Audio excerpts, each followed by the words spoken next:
So you've gotten yourself into your medical school, you have proved your character and your strength to get into medical school, and now you have to develop your skills to become a better physician and a better surgeon. In this section, we'll talk about your patient skills. We'll see how you have to manage your patient when you take your patient to the operating room and how you're responsible for your patient's safety. We'll talk about the transfer of the patient and the positioning of patient on the table. We'll see how that goes. Then we'll talk of the various pressure areas that develop in the body due to prolonged laying down on the operating table. We'll talk about various injuries that may be associated with it, and we'll see what are the various considerations for the laparoscopic procedures. So starting off with the patient positioning and safety at the operating table. First and foremost, a doctor is responsible for the patient's safety as well as he's liable for that. If a patient undergoes a mishap or the patient undergoes an accident during the procedure, the doctor is liable and can be sued in the court of law. So starting off, the safety of the patient in the operating theater is paramount. It is very, very important, and you are responsible for that safety. It primarily falls on the surgeon to be responsible for his patient. So the surgeon should maximize the exposure. The surgeon should be responsible for draping the patient in accordance with the procedure. For example, if the patient is undergoing appendicectomy, so the lower abdominal cordon, the right lower abdominal cordon should be exposed. Similarly, in a patient with laparotomy, the entire abdomen should be exposed. A patient with thyroidectomy should have his neck exposed properly. So the surgeon should initially confirm that whether the patient is whether it's the same patient or not. The surgeon, after entering into the operating room, should announce his name, should announce the name of the patient, should announce the procedure that has to be performed, should ask the charge nurse for her name, and all of this has to be recorded so that the surgeon is not liable if something goes wrong. Now, the surgeon should ensure that no risk or no life injury occurs to his patient. All the tubing, all the equipment should be arranged in such a manner that the position of the patient does not disturb you. For example, if a patient is in lithotomy position, you should always arrange your equipment around the patient in such a way that it does not disturb the patient. The diathermy should not be in direct contact with the patient. This passive probe of diathermy should always be in contact with the patient. So all of this is the responsibility of the surgeon to understand, so that no injury, no foul play goes with the patient, no injury comes to the patient himself. So whenever you go in the operating room, it's your responsibility to properly attend to your patient, to properly identify your patient, to properly name the procedure and note it down. Then you should finally lay the patient on the table. After that, you should ensure that the patient is comfortable and there is no harm to the patient himself. So moving on, a very important part of our duty is to transfer the patient from a gurney to the operating table or from one floor to the other. So transfer of patient from one room or the other, or transfer of patient from the gurney to the operating room, is of paramount importance, and this is where a lot of accidents might occur. So let's see what are the different types of accidents that might occur and how to prevent them. So there is a significant risk associated with the transfer of anesthetized patient. And why is that? Now, the anesthetized patient is unconscious. He's not able to control himself. The muscles are lax. The neck will be wagging along the bed of the patient. So if you do not strap the patient properly into the bed, the patient might fall off the gurney. So it's your responsibility again to ensure that your patient is properly tied to the bed, is properly bound within the bed. Now, there's a chance of aspiration as well. because the patient's tongue might roll back into his mouth, or some other fluid or material might go back into her mouth. The patient might regurgitate something and take it back into the wind canals. So you should be responsible for maintaining a slightly propped up position of the patient in recovery, and should always keep a close eye on the patient output, whether the patient is having an optimal output or not, whether the patient is maintaining the saturation, the oxygen saturation or not, what is the blood pressure of the patient, what is the pulse pressure, what is the pulse in itself. You should always have an idea of what is going on with your patient. So what are the various risks? The patients can fall while traveling. There can be other injuries. For example, while moving through a door, the patient might get himself stuck in the door, or the patient's hand or a limb might get injured. Now, rarely it can occur that the gurney might slip, the patient might die on the gurney or something like that. So a mishap can occur that might lead to patient's death while the patient is being transferred. So how do you prevent this? You prevent this by regular training. So how do you regularly train yourself? There are various courses for you to prepare yourself in the field. There's advanced trauma life support, the ATLS, that is the international certified course that helps you to prepare yourself for an emergency. In that course, you also get to know how to transfer your patient. Even in other courses like ACLS, etc., you also learn to transfer the patient. The transfer of the patient is very well known to the nurses. So always go to your nurse's desk and ask them how to properly transfer a patient. And this is how you will learn to transfer your patient properly. So moving on. Now, how you position your patient on the table. So the positioning should always be safe and effective. So in the safety, we have covered that the patient should always be safe. You should know the position of the patient.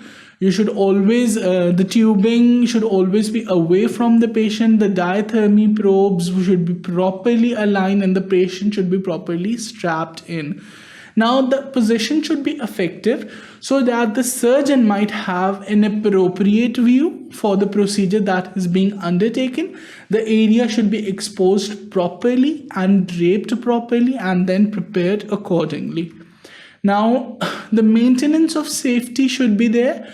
That is, during the procedure, you should have keen observation of your patient, of your patient's vitals, and you should also have an observation so that no harm might come to your patient. Now, the placement of the passive diathermy electrode. Now, that placement is very important. The passive diathermy electrode is placed upon a dependent area of the patient away from the surgical field, but in direct line to it, so that the current might flow from the active probe to the passive probe. Now, it should always be taken care of so that the passive probe might be in direct contact with the body, and the current might only flow from the active probe to the passive probe. If that is not the case, there may be ebb currents or air currents that might go away, that might not follow the desired path of the current, and would result in tissue charring and tissue damage. Now, the presence of ancillary equipment around the patient. Now, this should never be there. A good surgeon will never allow any unrequired, unwanted equipment around the patient. So whenever you are there in your operating room, make sure only the required instruments are within your surgical fields. All the other unrequired, unnecessary equipment, even if the equipment is necessary at a later stage, it should be outside of your surgical field. It should be there in your operating room, on your operative gurney, but not within your surgical field.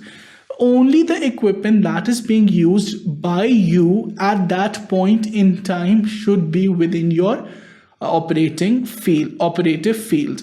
and the equipment should be as minimum as possible so that you might not lose it, you might not damage your patient with it, or sterilize the environment in which you are working.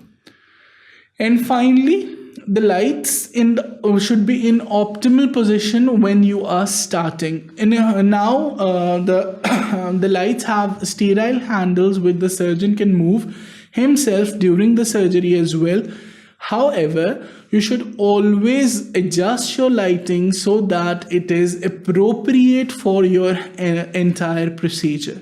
However, if during the procedure you feel like changing the lights, the angles, you should always make sure that a sterilized cover is available for them, and you should only touch that sterilized cover.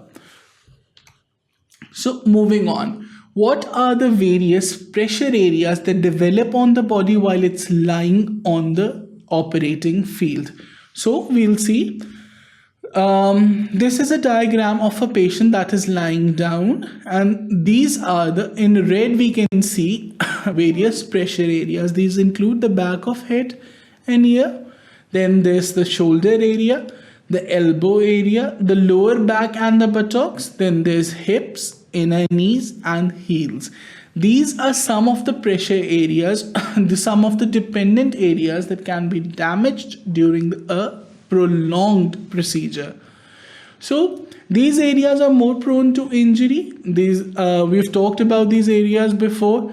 These are more further prone to injury in diabetics, in immunodeficient, in obese or malnourished, and in patients who are undergoing prolonged procedures. So now why is that? When the body is in a lying position, in this position, the body is predisposed to the force of gravity. In any position, the body is predisposed to gravity. Now, in this position, these pressure areas are the sites where the body is extensively exposed to the gravity. Now, with diabetes, there is peripheral neuropathy. With immunodeficiency, the force of the immunity, the force of immunity of the body has been decreased. In obese or malnourished patient, the building blocks are not there, and in patients going prolonged procedures, they're just dependent for a long time. Now, in these areas, there's pooling, and as a result of this pooling, there's damage in these areas. So if the surgical procedure is extended, these are the areas which would be most likely damaged and develop some form of pain or neuropathy or whatever the case, depending upon your case. Now, what are the complications? One of the complications is nerve injury. Now, certain body areas exposed to neuropraxia. So we can see neuropraxia in brachial plexus, in surgeries like in surgeries of the cervical rib. In those surgeries, there is extensive extension of the neck, as a result of which we can observe neuropraxia in the brachial plexus. We can have neuropraxia in the ulnar nerve. Similarly, it can be there in the common peroneal nerve. So neuropraxia can either be permanent and it can be disabling. Now, what happens?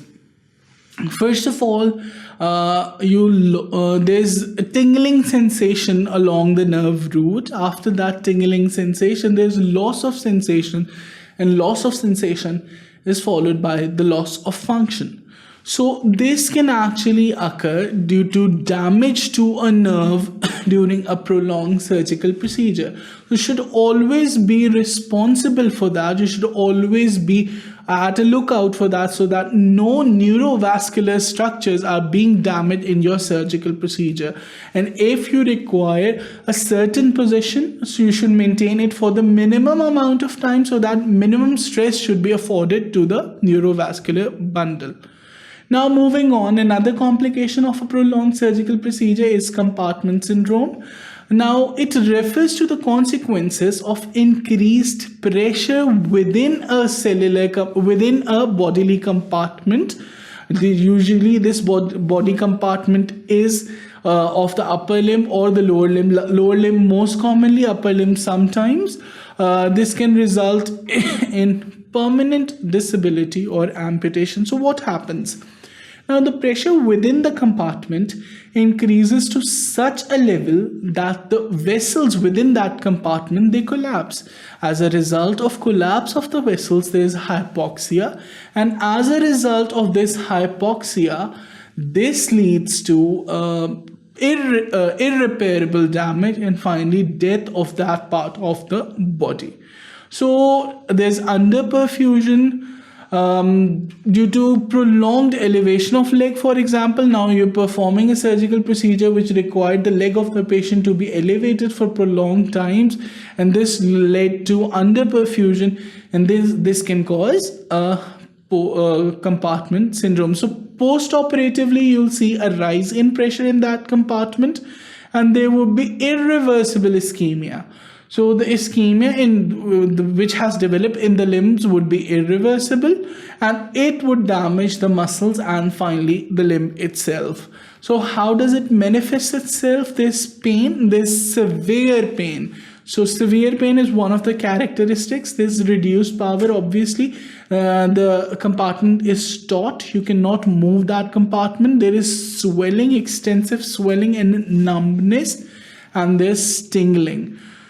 So after surgical, even during the surgical procedure, you should keep an eye on your patient's perfusion. After that, you should keep an eye on your patient's pulses.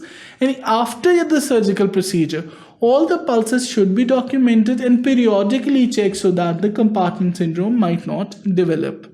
So what is the treatment of compartment syndrome? We perform surgical fasciotomy. So we perform longitudinal incisions which relieve the pressure of the compartment in hopes that the ischemic damage that has occurred would reverse itself. So what are the considerations for laparoscopic surgery? So laparoscopic surgery is a newer horizon.